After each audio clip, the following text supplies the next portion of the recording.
ఈరోజు భాగ్యనగరంలో సత్సంప్రదాయ పరిరక్షణ సభ వరంగల్ నచ రఘునాథాచార్య స్వామి శతజయంతి సందర్భంగా కొంతమంది పండితులకు అవార్డుల ప్రదానోత్సవం అంగరంగ వైభవంగా జరిగింది. ఆ సందర్భంగా శ్రీ శ్రీ శ్రీ అష్టాక్షరి సంపత్ కుమార కియర్ స్వామి వారు వేంచేసి పండితులకు పురస్కార ప్రదానం చేశారు. ఆ సందర్భంగా వారు అనుగ్రహ భాషణాన్ని సభకు అందించారు. అందులో మొదటి భాగం మీరు వినండి.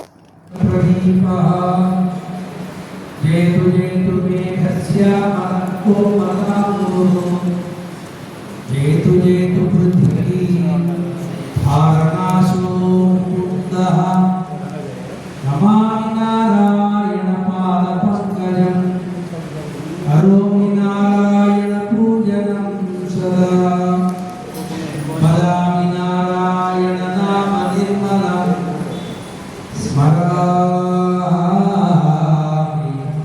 నారాయణ తత్వమవ్యయం అస్మద్గురుపూర్వ సభాయ ప్రియ భగవద్బంధువులారా, శ్రీమాన్ నల్లాల చక్రవర్తి రఘునాథాచార్య స్వామి వారి శత జయంతి ఉత్సవాలను జరుపుకునేటువంటి మంచి రోజులు ఇవి. వారి మధ్య త్రినక్షత్రాన్ని ఆరంభం చేసుకుని సంవత్సర కాలం ఇలాగే జరుపుకుందాము అని ఆనాడనుకుని అవకాశం ప్రకారంగా అన్ని ప్రాంతాల్లో వారి వైభవాన్ని ఒకసారి సంస్మరణ చేసుకునేటువంటి ఒక అద్భుతమైన అవకాశాన్ని మనమంతా అందిపుచ్చుకున్నాం. రఘునాథాచార్య స్వామి వారి గురించి తెలియని వాడు ఎవరు లేరు. వారు ప్రాతస్మరణీయులు. మన కాలానికి సమకాలీనులు కావడం మనందరి యొక్క అదృష్టం. చరిత్ర ఒకసారి మనం స్మరించుకుంటే మహనీయులైనటువంటి ఆచార్యులను సేవించుకోలేకపోయామనేటువంటి నిర్వేదం ప్రతి ఒక్కరికి కలుగుతుంది. వాళ్ళందరికీ మనకి వాళ్ళతోటి ఉండేటువంటి సంబంధం ఏదైతే ఉందో అది అవినాభావ సంబంధం. ఒక నంచియర్ వారి చరిత్ర చదివినా, ఓ నంబిడే గారి చరిత్ర చదివినా, ఓ పిళ్ళ లోకాచార్య వారి చరిత్ర చదివినా, ఏ ఆచార్యుని గురించి చదివినా విన్నా అయ్యో లాంటి మహనీయులను మనం సేవించలేకపోయామే, ఎంత పాపం చేశాం, దూరమైన కాలంలో పుట్టామే, అలాంటి మహనీయులకి అనేటువంటి నిర్వేదన ఏ వైష్ణవుడికైనా కలుగుతుంది. కేవలం బాధపడితే ప్రయోజనం లేదు, దూరమైపోయామే అనుకుంటే ప్రయోజనం లేదు. వారి చరిత్ర చదివినప్పుడు మనలో వైరాగ్యం పుడితే ప్రయోజనం లేదు. అది ఆచరణ పర్యంతం రావాలి అంటే సమకాలీనమైనటువంటి ఆచార్యాలతోటి ఉండేటువంటి బాంధవ్యాన్ని మనం పెంచుకోగలిగితే జన్మకు ఒక సార్థకత.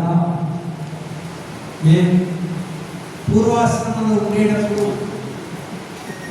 చిరంజీవి స్వామి వారు విజయవాడలో దసరా రోజుల్లో పండిత సభ నిర్వహిస్తూ ఉండేవారు. మధుమావ 19 సంవత్సరాల ఆధ్యాత్మికంలో ప్రవేశించి గ్రంథాలు కొంచెం కొంచెంగా సేవించుకుంటున్నాం. ఆచార్యాన్ని చూసినప్పుడు ఎంతో ఆనందం.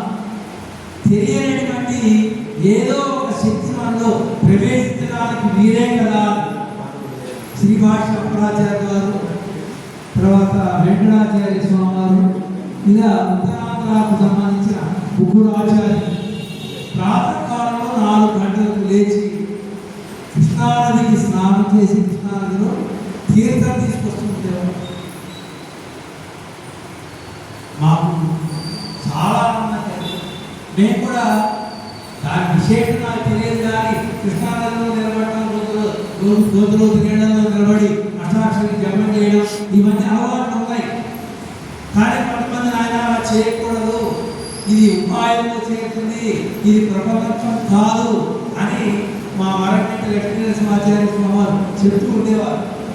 ఒకరోజు వారిని నేను అడిగారు, అయ్యా శ్రీనివాసాచార్య లాంటి మహానుభావులు ప్రాతకాలను స్నానం చేస్తున్నారు కదా, వెళ్ళి మనం చేస్తే తప్పేంటి అంటే వారు నది దగ్గరకు వచ్చినప్పుడు పవిత్రమైన రోజుల్లో ప్రత్యేకంగా చేయడం వేరు, ప్రతిరోజు ఒక సాధన దృష్ట్యా చేయడం వేరు అని ఇలా పెద్దల దగ్గర ఏ సంశయం ఉన్నా తెలుసుకోవడం, పెద్దల యొక్క ఆచరణను చూసి దాన్ని మనం ఆచరించాలి అని వాళ్ళంతా మనందరికీ కూడా ఇలాంటి మహానుభావులు చెప్పుకుంటే చాలా మంది ఉన్నారు.